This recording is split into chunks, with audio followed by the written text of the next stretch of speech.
한국 사람들은 지금까지 너무 착한 게 아니냐는 말을 많이 들어왔다고 합니다. 과거에 우리를 도와줬거나 협력 관계에 있는 사람들은 물론이고 한국과 과거 청산도 제대로 되지 않은 일본에게도 마찬가지로 도움을 줬습니다. 그러나 안타깝게도 동일본 대지진 때 한국은 세계에서 세 번째로 일본에 많은 성금을 보냈습니다만 일본 언론에서는 제대로 보도가 나가지 않은 것은 지금도 많은 한국인들이 공분하는 사실이기도 합니다. 순수한 마음에서 도와줬지만 결국엔 한국에 진심으로 고마워한 나라는 많지 않았기 때문입니다. 또한 경제적인 도움은 한국 말고도 다른 나라도 줄 수 있으므로 그러한 면도 있었을 것입니다. 그런데 이번에는 세계적인 위기 속에 오직 한국만이 자신의 나라를 도와줘서 제대로 인상을 남긴 사례들이 나옵니다. 특히 우즈베키스탄에서는 다른 나라와는 달리 한국 정부의 주선으로 처음으로 해외로 파견된 의사가 있습니다. 대한의사협회 과학검증위원장인 최재욱 교수는 우즈베키스탄 국가자문관 자격으로 파견된 것입니다.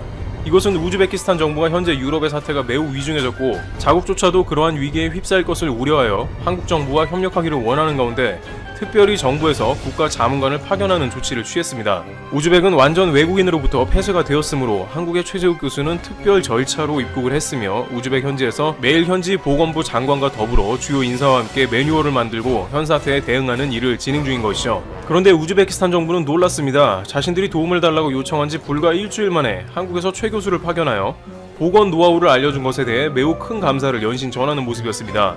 누구도 자신들을 도와줄 수 없고 이런 위중한 상황에 선뜻 나서지 않았지만 한국에서 빠른 시간 안에 자문관을 보내준 것에 대해서 우즈벡 부총리는 이제 누가 진정한 친구인 줄 알겠다며 대한민국을 진정한 우방으로 말하는 모습입니다. 일각에서는 이것이 단순히 경제적인 지원이 아니고 사람의 생명까지 구하는 일이 될 수 있기 때문에 이번에 한국의 각국을 돕는 것은 굉장히 큰 의미가 있다고 전하고 있습니다.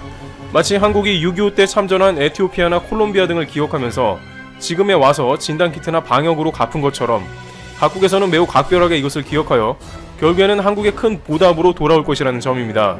한미 간에도 방위비 논란이나 약간의 불협화음이 있는 가운데 미국은 다른 때보다도 크게 한국에 감사를 표하고 있는 모습입니다. 15일 폼페이오 미국 국무장관은 성명을 내고 미국은 한국이 총선을 성공적으로 치른 걸 축하한다고 밝혔습니다. 그는 이날 트위터에 미 연방재난관리청이 진단키트 수십만 개를 구매할 수 있게 해준 한국에 감사한다면서 파트너와 동맹은 함께한다고 밝혔습니다. 미국이야말로 경제적인 지원이 전 세계에서 가장 필요 없는 나라이지만 자국민의 생명을 위해서 1순위로 진단키트를 대량으로 구해서 보내준 한국의 모습을 잊지 못할 것으로 관측됩니다. 이번 사태에는 돈이 있어도 진단키트는커녕 마스크나 기본적인 의료장비조차도 제대로 구할 수 없기 때문입니다.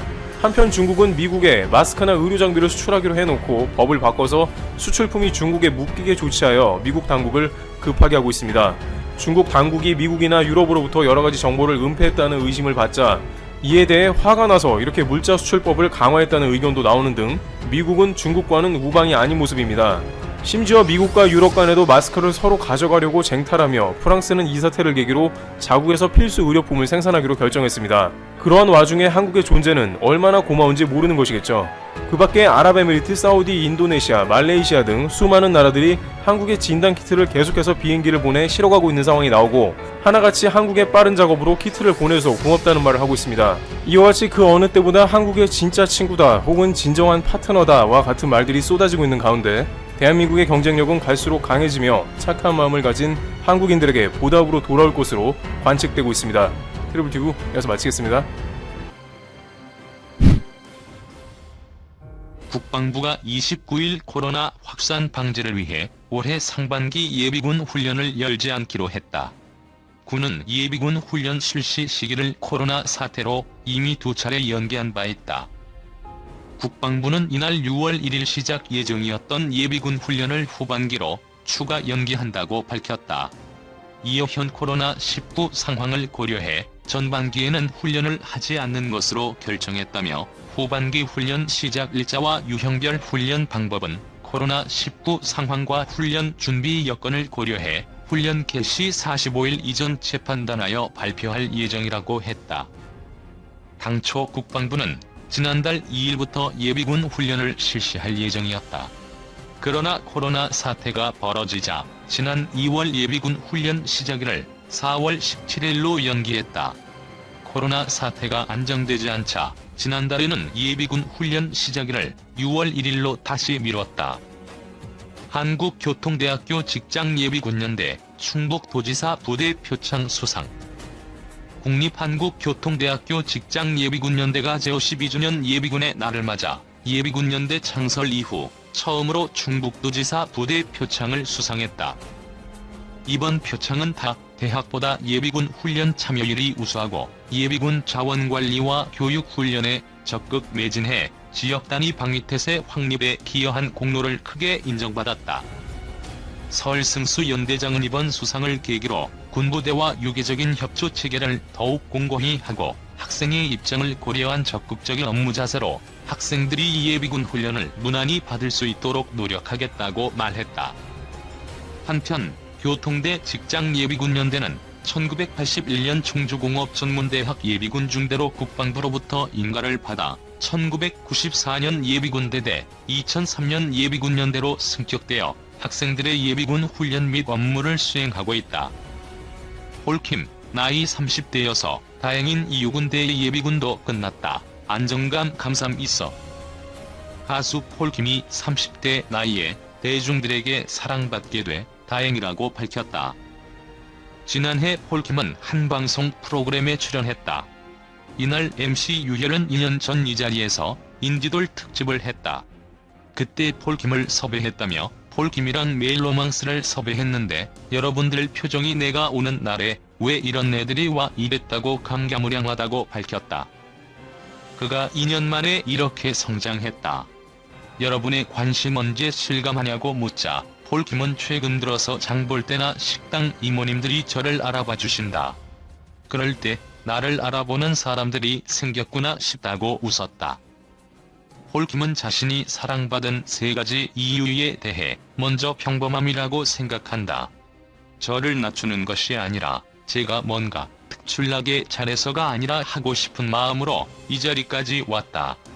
그걸 보고서 음악이 아니라 꿈을 쫓는 분들이 나도 할 수 있다는 희망적인 메시지가 있지 않나 싶다고 말했다. 다음 번째 이유로는 저는 제 나이가 30대라서 참 좋은 것 같다고 말해 놀라움을 안겼다. 유혈은 관객들이 웅성거리자 모르셨냐, 워낙 동안이지만 나이는 30대다고 말했다. 폴킴은 적은데도 예비군도 끝난 나이다. 군대 현역으로 다녀왔다고 덧붙였다. 그는 20대에 이 위치에 올라왔으면 거만할 수도 있고 불안할 것 같다. 그래서 없는 것을 잡으려고 하고 허용심을 잡으려고 할 수도 있다. 하지만 30대에 뒤늦게 온 것에 대한 감사한 마음으로 안정감, 더 욕심내지 않으려고 한다고 설명했다. 마지막으로는 꾸준함이라고 생각한다. 폴킴물 들어와서 늦었는다고 하지만 저는 늘 꾸준하게 했던 대로 해오는 중이다고 말했다. 예비군 훈련 하반기로 연기됐지만 청년 구직자들 걱정 태산. 국방부가 코로나19 여파로 예비군 훈련을 하반기로 연기한다고 발표했지만 청년 구직자들 사이에서 훈련 취소나 온라인 교육 대체 등을 요구하는 목소리가 커지고 있다. 기업들의 신입사원 공개 채용이 하반기에 몰릴 것으로 예상하는 만큼 예비군 훈련과 공채 시기가 맞물릴 것이라는 우려 때문이다.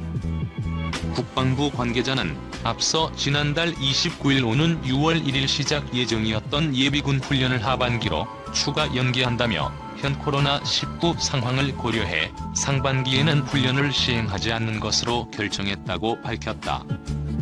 올해 들어 이루어진 3번째 연기로 군은 준비 여건 등을 고려해 훈련 개시 45일 이전에 관련 내용을 다시 설명할 방침이다.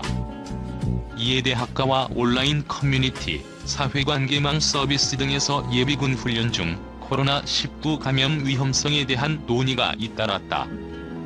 청년 구직자 박모 씨는 확진자가 나오면 내가 양성 반응을 보이지 않아도 자가격리는 필수라며 하반기 공채만 바라보는데 자가격리되면 면접이나 시험은 어떻게 보겠나라고 우려했다. 그러면서 열렸던 공채도 취소되고 연기되는 판에 놓치는 기회는 누가 보상해주나라며 단식했다. 국내 상황이 진정세를 보이고 있는 것과 달리 국외 현황이 심각한 점을 고려하면 박 씨의 주장도 일리가 있다. 상황이 안정돼도 바이러스가 국외에서 들어올 가능성이 있기 때문이다. 그런가 하면 훈련 참가자들이 전국 각지에서 한 곳에 모였다가 다시 흩어진다는 점도 예비군 훈련의 구조적인 문제로 부각됐다. 자신을 청년 구직자로 밝힌 한 누리꾼은 예비군들은 현역 장병보다 활동하는 반경이 크고 접촉하는 사람도 늘 바뀌어 일일이 추적하기 어렵다며 그럴 일은 없겠지만 정말 단 한 명이라도 나온다면 다시 전국으로 퍼질 것이라고 주장했다. 이어 하반기에 코로나19가 없으리라고 군이 확신할 수 있겠느냐고 물었다. 청년 구직자들이 우려하는 바와 같이 올가을 코로나19가 재유행할 수 있다는 예측은 국내외 전문가들 사이에서 수차례 언급된 내용이다. CNN 등 외신에 따르면 앤서니 파우치 미국 국립알레르기 전염병 연구소 소장도 지난달 28일 가을에 코로나 바이러스가 돌아올 것으로 확신한다고 밝힌 바 있다. 파우치 소장은 코로나19 재유행과 관련해 이 바이러스가 돌아오는 건 불가피하다며 어떻게 대응하는지가 우리 운명을 결정할 것이라고 설명했다. 한편 병무청은 아직 예비군 훈련 취소나 온라인 교육 대체 여부 등은 결정하지 않은 것으로 확인됐다.